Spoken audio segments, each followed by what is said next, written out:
They say that there are some moments in our life that we'll remember for an eternity, events that we find are branded into our minds, whether we like it or not. We say that we recall these moments down to the minutest detail, and I can attest to that theory quite well. The clear water droplets plummeted from above, splashing onto the windshield. Cars traveled alongside the vehicle, their headlights illuminating the rain, and the night sky contained thousands of dazzling stars above. Inhale. My chest rose, my lungs taking in crisp air from the slightly opened window beside me. I turned my head, my eyes meeting with hers, and then falling about her gorgeous teeth and her rose lips. Exhale. My gaze fixated on my rearview mirror, observing my young boy strapped firmly in the back seat, fast asleep. Inhale. My eyes grew wide as the high beams flooded my vision. In an instant, I launched my foot toward the brake, clenching my teeth hard, jaw locked firmly shut. The sound of metal colliding terrorized my ears, and my car's momentum carried us forward. Glass shattered as the vehicle came to a violent halt, causing my body to jerk forward and my face to plant directly into the steering wheel. Two shrieks, one from beside me and one from behind, erupted into the night. They died down as soon as they began, and suddenly there was no sound at all. My body was rendered immobile, and my eyesight faded away, yet my lips still functioned. They gently parted, but all I could squeak out was a measly "no" before darkness overwhelmed me. From that point on, I vaguely recall the noisy sound of bustling people and being in a white corridor. Beaming lights shone overhead, beckoning for me. I tried reaching out towards it, yet I could not move my arms. My eyes fluttered, and I once more drifted away into sleep. I would stay in the hospital for several weeks, recovering from various fractures and undergoing multiple surgeries. My body ached, yet my physical pain could not compare to my worries about my family. Although I felt a relief like no other wash over me when the staff informed me that my son had survived, a familiar sense of dread later overtook me as I learned my wife was in critical condition. Those nights took an eternity to pass. I consistently glanced towards the clock on the wall, observing the hands tick by minute. Tears would claw their way from my eyes at strange hours of the day, drenching my face in moisture until my cheeks burned red. The sweat forming in my palms dampened the bedsheets I clenched. Each time one of the staff or doctors came into my room, my vision darted towards them. I knew they could read my mind. They would give me this pitiful look when they looked into my pleading eyes. Every time I asked, they would give me the same non-answer. I assure you, Mr. Johnson, we are doing our best to treat your wife. Every day I met with some variation of this response, yet I persisted, determined to hear that my wife would be okay. Until one day, one of the staff entered my room. Shakily standing up to greet him, I grinned and extended my arm towards his. That's when I noticed the sullen look plastered on his face, and my heart descended below my chest. He spoke calmly, methodically, each word exiting his lips in slow motion. My knees quivered, lightly at first, and then more rapidly as he continued. As they eventually buckled, I collapsed to the floor, my chest furiously heaving, each breath I took growing more exasperated than the last. Several people restrained me and placed me back onto my bed. I think they were trying to give me words of encouragement and sympathy in the process, but whatever they said blended into an incoherent mess. The men and women beside me blurred into unrecognizable forms, and I stared straight ahead. The abhorrently foul stench of perspiration dripping from every orifice of my body dug into my nose and pricked my eyes. My mind, blank as a paper, grew weary, and I finally gave in to the staff attempting to keep me still. The nurses helped clean me up shortly following that outburst. After receiving fresh clothing and being given time and space to come to terms with the news, my nurse escorted me to the lobby. There he stood, waiting for me. I rushed towards him as quickly as possible. Stooping down, I embraced him, resting my chin on his scalp and gently patting his back. He buried his head into my chest. My shirt moistened, and I held him even closer. He knew.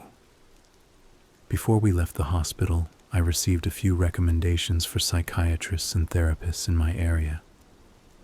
After thanking the staff for all their help, my son and I took the bus back to our neighborhood later that night.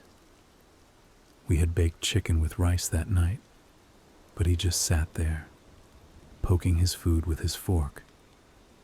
Sighing, I finished my plate, hoping it would inspire him to do the same.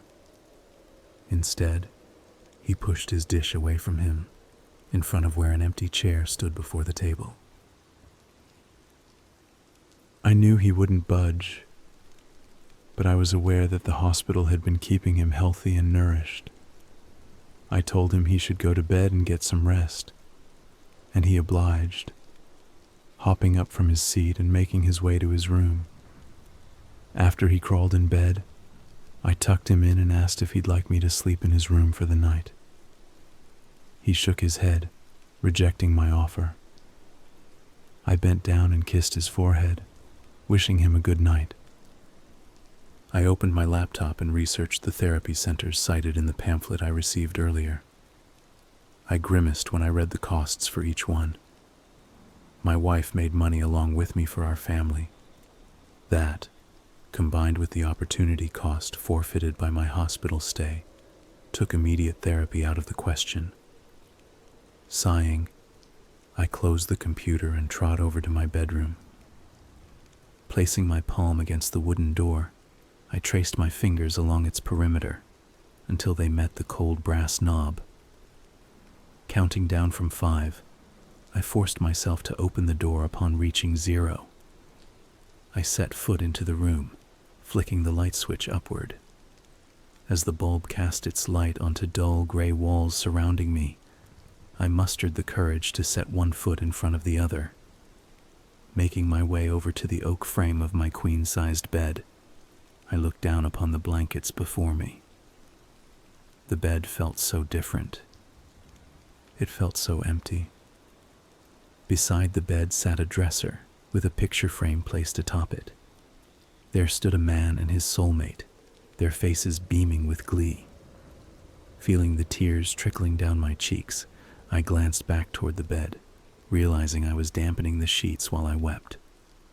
Breathing in deeply, I turned and exited the room with haste. Retreating to the living room, I laid down on the couch, and after a few hours of tossing and turning, my body finally shut down and let me rest.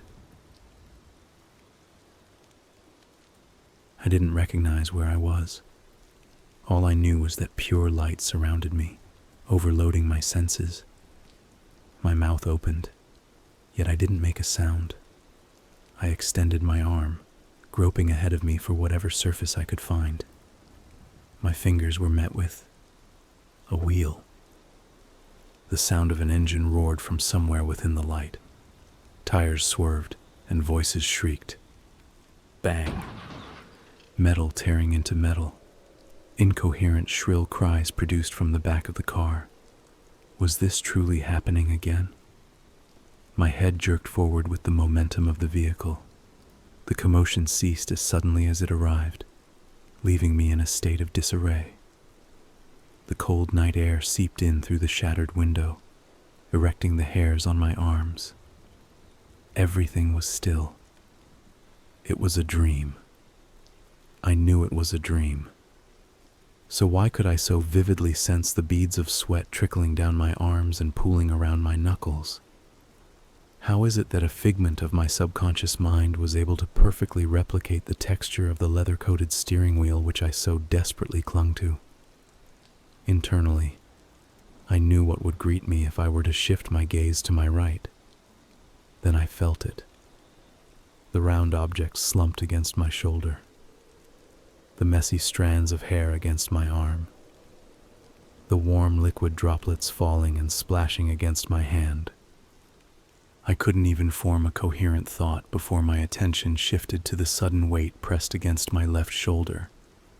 5 slender fingers held me in their grip. My head spun around in the opposite direction to observe who was touching me. Upon doing so, my gaze was met with an arm reaching through the shattered window. I tilted my head up, and before me stood a man. He stood tall, adorned with black jeans and a gray dress suit. His frame was much too small for his clothes. He appeared fragile. The skin of his arms seemed to loosely stretch over the bone underneath. It was as if he would disintegrate if even the slightest force were applied to him. Despite the situation around me, my body eased into the seat. I felt a sensation of relief wash over me. He carried an unexplainable aura of familiarity about him, even despite his malnourished frame, even despite his lanky stature, even despite his face appearing to have been blurred out of existence entirely. I did not fear him. It almost depressed me that my encounter with him was brief, as I awoke before my eyes scanned what should have been his face. It all happened so fast. I placed my hand on my left shoulder, running my fingertips along its surface. The imprint that would have been left by the man was not there. Of course it wasn't. It was just a nightmare after all. I can't say for certain I understand what I dreamt of that night. It all felt so real. I didn't recognize the man I encountered either. So how could I possibly have felt such an intrinsic connection between him and I? Although I'm not sure what to make of it, I can't help but get the sneaking suspicion that there's more to this than I'm currently comprehending. After all, a dream is said to be a gateway into the subconscious. Whatever the case may be, I'll be sure to keep you guys updated. I have a new update. I felt a soft tugging on my beige shirt. The small hand of my boy gripped the polyester tightly.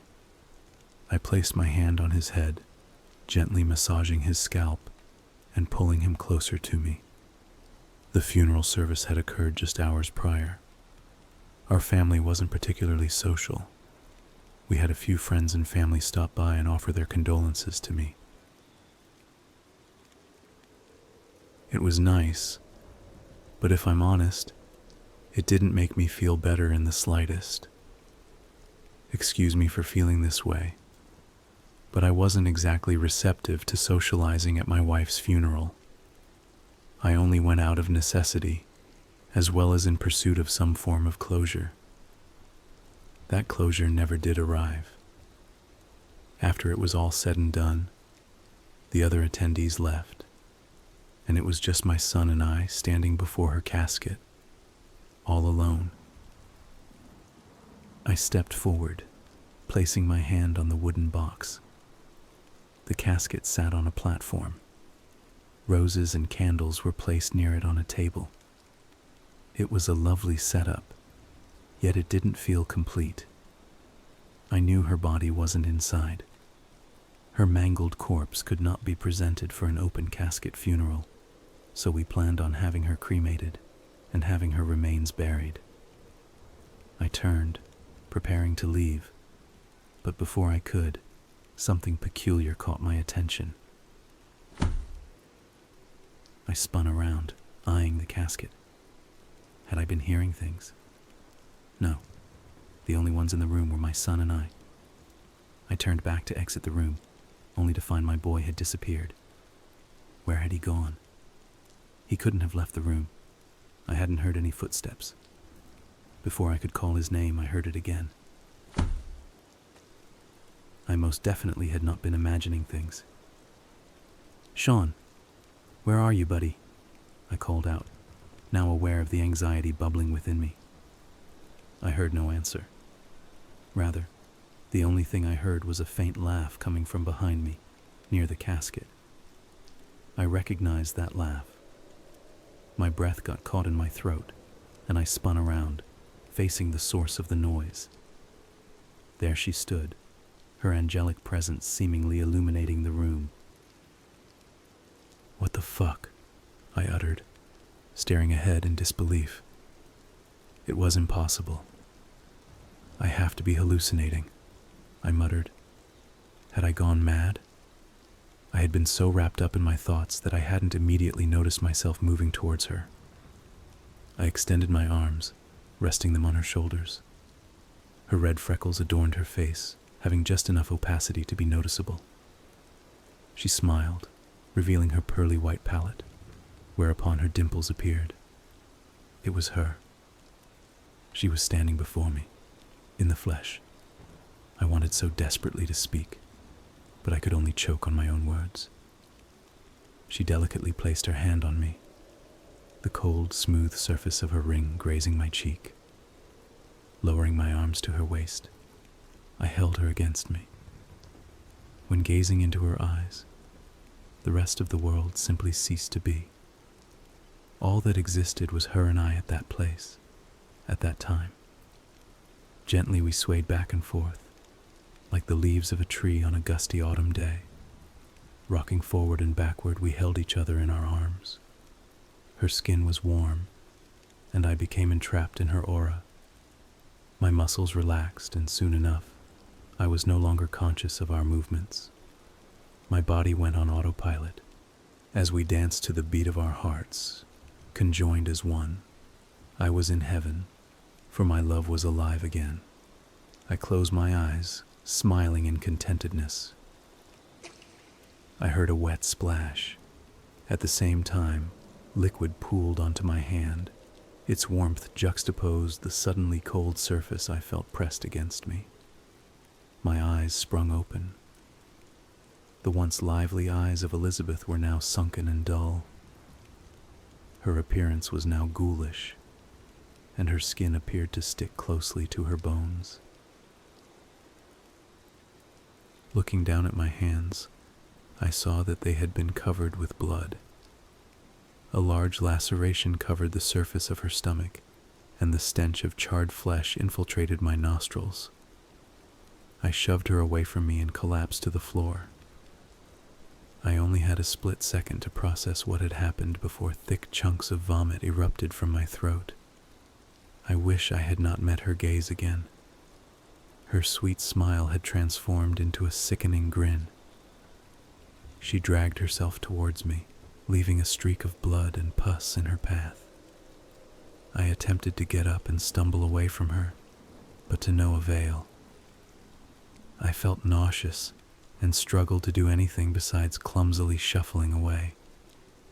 I grimaced in pain as I felt her latch onto my arm, digging her yellowish, rotten nails into my skin. She used her momentum to lunge at me, shoving me to the ground and landing on top of me. I screamed, and I fought, and I clawed at her, desperate to get her off of me. Somehow, even though her body appeared rotten and broken, she overpowered me, scraping and clawing at my flesh. Then, I felt a tug on my beige shirt. A tiny hand gripped the polyester fabric. I picked myself up from the floor and looked down at my son. He looked back up at me, a look of concern and fear on his face. A puddle of vomit and tears occupied the floor beside where I had collapsed. Did I imagine everything? No. I quickly realized that wasn't the most important question at that time. Had my boy witnessed what had just happened? How could I have allowed myself to appear so weak in front of him? A boy is meant to see his father as a superhero, a strong man who can persevere through anything. Not only had that persona collapsed in the hospital, but it collapsed here as well. What would he think of me? Regret and dismay ran through my veins at that moment, But those feelings were interrupted as Sean embraced me with as much strength as his little arms could muster. I froze, and then gently reciprocated his embrace. He had seen me collapse, seen me cry, seen me at my most vulnerable. Yet when I looked upon my son, comforting me when I needed it most, I didn't see a child who felt disappointed in his father. All I saw was an act of compassion. Not wanting to weep more than I already had, I let go of Sean and stood upright. He was only a child, and had already suffered the loss of his mother. At such a young age, I doubted he had much understanding of the concept of death at all, but I knew for certain he missed Elizabeth, and so I knew I had to be there for him. I promised then and there that I would be strong for Sean. We arrived home that evening. I treated Sean to the best pot roast I could make, and was ecstatic to see he had finally regained his appetite. I tucked him into bed soon after. I brought a chair by his bed, pulling his sheets and covers over him. The lamp by his bedside shone brightly. "You doing okay, little guy?" I inquired. He didn't respond, of course.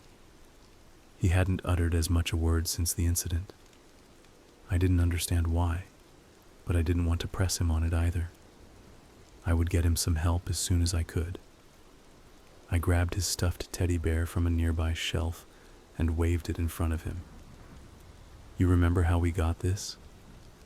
How we went to the fair last year and you played the baseball game and won Teddy?" I had hoped bringing up this memory would elicit a response from Sean, but he simply smiled and continued to look at me. Sighing, I returned his smile and patted his head. "When Mommy and I got married, we knew we wanted a baby. Every night we would pray to the angels that a baby boy would come, and one day you came to us. It was the happiest day of our lives, Sean, and from that point onward, you made us the happiest parents around. Mom won't be around for a long time, but I promise that she's watching you with the angels. And she's smiling, Sean. She's so proud of her beautiful baby boy. And so am I. We will always love you." Again, Sean's lips never parted once. Yet I knew that he understood. He had to have understood. He just had to. I just wanted to hear his voice again. "Good night, Sean," I said, getting up to leave his room. Before I could, he reached out and grabbed my arm. "Oh, right. Sorry, buddy," I said, leaning over and kissing his forehead. He nodded his head in satisfaction and laid down. I turned off his lamp and closed his bedroom door. Making my way to the bathroom, I went inside and stared into the mirror. I had kept my promise to myself to stay strong for Sean, at least for tonight. I gripped the sink tightly, leaning over and peering into my reflection. What the hell had happened earlier? Could it have been related to the dream I had the other night? Why was I experiencing these disturbing visions? I had never really had to deal with mental trauma in the past, so I was unfamiliar with how to process this information.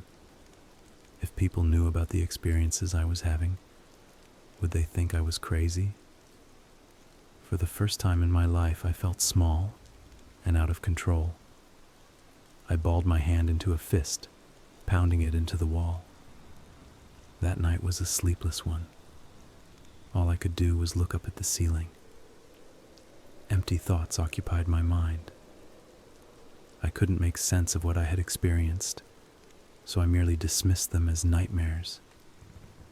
I'll keep you guys updated on any future developments. I need an outlet to get my thoughts out. I don't want to vent to my son, so I'll type my thoughts here. Thank you for your attention. I appreciate it.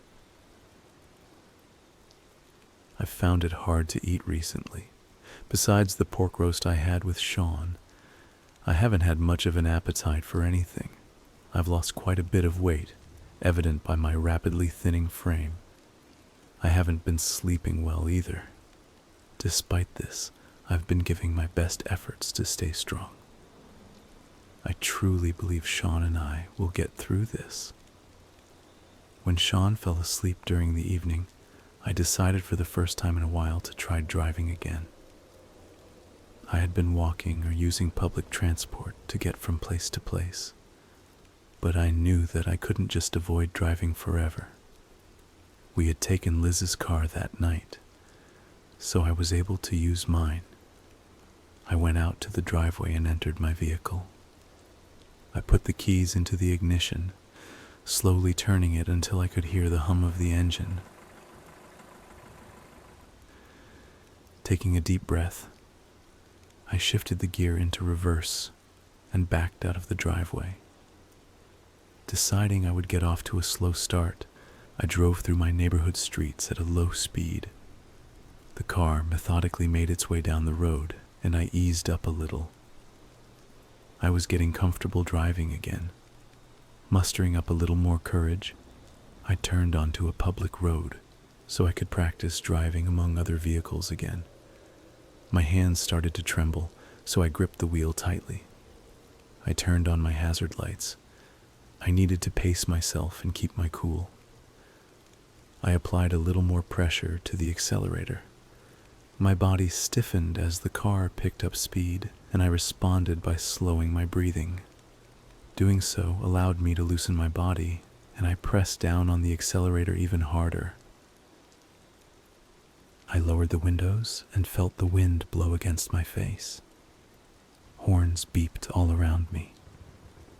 The noise of chattering pedestrians and restaurant music was omnipresent. I remembered the feeling of driving down the road at night in my car, the way the breeze flowed through my hair, the way the paved roads felt underneath my tire. As I looked into my rearview mirror, I almost thought my eyes were betraying me. I was smiling, not just a smirk, but a full-on grin. I released my grip on the wheel and simply drove. For miles I traveled, not having a care in the world. Oh, how I missed cruising along towards the horizon. That liberating feeling coated me in pure bliss. As darkness enveloped the environment, I flicked on my headlights. Peering into the night sky, I saw the millions of stars sparkling above. Momentarily pausing to appreciate the serene view, my attention was drawn to an alternative source of light ahead of me. The headlights of another vehicle rapidly approached. I defaulted back to clutching the wheel.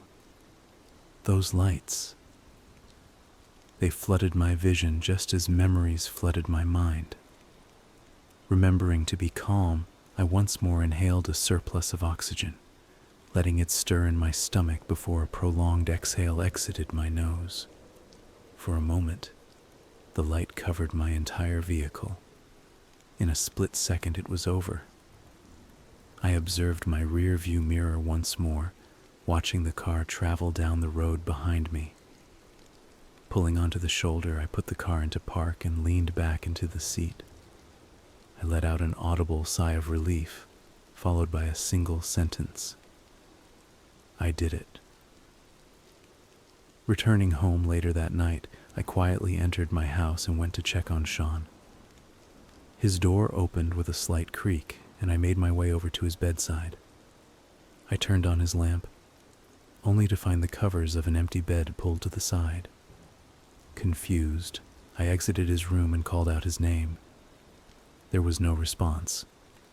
The door had been locked when I arrived, so I knew he had to have been in the house. I checked the kitchen and the dining room before making my way to the hallway. The walls were coated in a darkness as black as tar, except for the very end of the hall. There stood the door to my bedroom, the glow of light outlining its perimeter. I approached it, placing my hand on the doorknob and entering the room. There sat my son on my bed. In his arms sat a picture frame that held the image of Elizabeth, standing by Sean. He stared at the image, his face as still as stone. I went over to him, sitting by his side and placing my arm over his shoulder. I noticed dark splotches on the picture frame. Placing my hand under Sean's chin, I lifted his head to face me. Red circles surrounded his watery eyes. Using my thumb to wipe the remaining tears from his cheek, I tried to offer him the best smile I could, but his frown remained. There I sat, at a loss for words. My gaze lowered and focused on the picture in the frame. Placing my hand on his, we sat in silence and viewed the photo together. Eventually, I broke the silence, realizing just how late it was. "Hey, buddy, let's head to bed, okay?" Sean gave me a head nod and arose, traversing the corridors of the house to his room. I tucked him in, as per usual, before retreating to my bed. I picked up the picture frame and held it in my hand. Elizabeth was as beautiful as ever, and for the first time in ages, viewing her did not cause me distress or pain. Rather, I felt a sense of acceptance. I exited his room and called out his name. There was no response. The door had been locked when I arrived, so I knew he had to have been in the house. I recalled what I had told Sean about her watching over him with the rest of the angels. Though I had said it to ease his mind, I too had begun to tell myself the same thing, that somewhere out in the universe, my Liz was watching, hoping for the best for me. I glanced at the image of Sean standing by his mother. He had the purest grin on his face, one that could melt my heart 1,000 times over. I knew he did because I remembered taking that photo. Yet, that was not how he appeared now. In his place stood a different Sean. A Sean without the grin, without the energetic and hopeful eyes, rather one with deep gashes and bruises embedded into his flesh. One whose limbs appeared contorted into unnatural positions. In the blink of an eye, his happy demeanor changed into one of shock and terror. Taken aback, I dropped the photo and rushed back to Sean's room. I burst through the door, only to find him peacefully asleep in his bed. He was there, alive, in one piece. I saw him with my own 2 eyes. Making my way back to my bedroom, I scooped up the picture frame and gazed upon it once more. There he stood, looking perfectly happy. Rubbing my eyes in hopes to clear my vision, I viewed the image again, hoping to confirm that what I saw was real. The photo remained unchanged, still showing Sean as the gleeful little boy I knew him to be. I put the photo away and climbed into bed, pulling the covers over my body. Sinking my head into my pillow, I closed my eyes. Although it took a few hours, I finally drifted into a deep slumber. The following day I woke up early, entering the kitchen for a glass of water. The sound of footsteps caught my attention. They were heading down the hallway which leads to Sean's room. Figuring Sean had woken up, I followed them down the hallway, where I saw his bedroom door ajar. Inside, I found my boy sitting beside the being from my dream all those nights ago. There he was in his slick gray suit. He appeared as malnourished as ever, his thin frame giving him a feeble look. His face remained blurred, so much so that I could not discern any of his features. I watched as he extended his bony fingers towards my son, laying them atop his head. He brushed Sean's hair with his hand.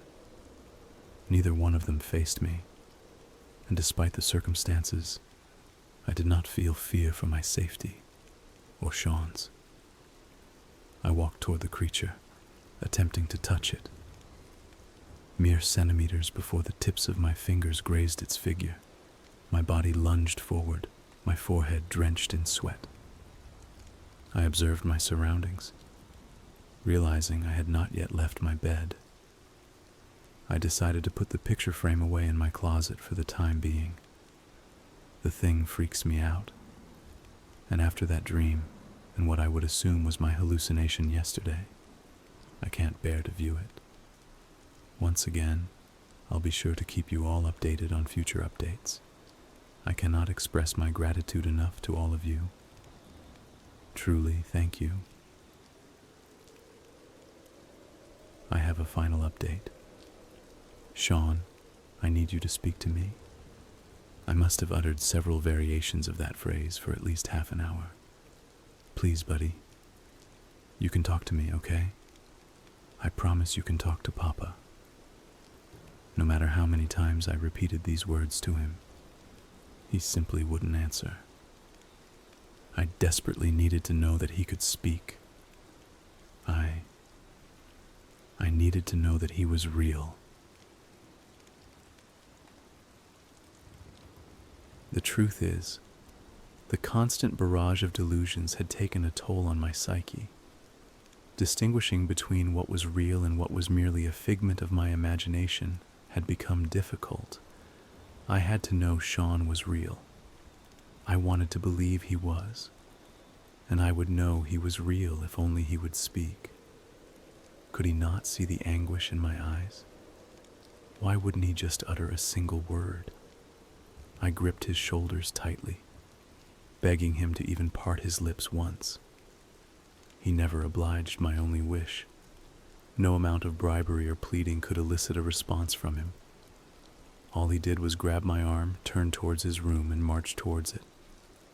As I followed him, an overbearing sense of dread began to brew within me. I felt my heart intensely pounding in my throat as we entered the room together. There the entity sat. My head hung low as Sean released me from his grasp and trekked towards the being ahead. I too approached it, once again attempting to touch the thing. Preparing to suddenly awake from what I had assumed was another nightmare, I placed my hand on the figure. Only I didn't wake in my bedroom once again. Instead, it too placed its hand on me, and we felt each other's papery frames. Slowly but surely, the details of the being's face were revealed to me. As I looked upon it, I recognized its features, for they were my features too. I stumbled backward, watching as the thing with my appearance leaned towards my son, gently kissing his forehead. I ogled the creature, swallowing the oceans of saliva that had built up in my mouth in a single swift gulp. The creature locked eyes with me, and I locked eyes with it. As this occurred, a sense of familiarity washed over me. My mind darted back and forth, unsure of what to make of the situation. That is until my thoughts inexplicably settled on the memory of the accident on that fateful night. I recalled the blinding lights, the shrill cries of fear and suffering. No, there was more. The overhead traffic light, from which a soft red hue shone in the night sky. My vehicle had passed underneath the light, and then the impact happened. The doctors, had they truly told me my son had survived?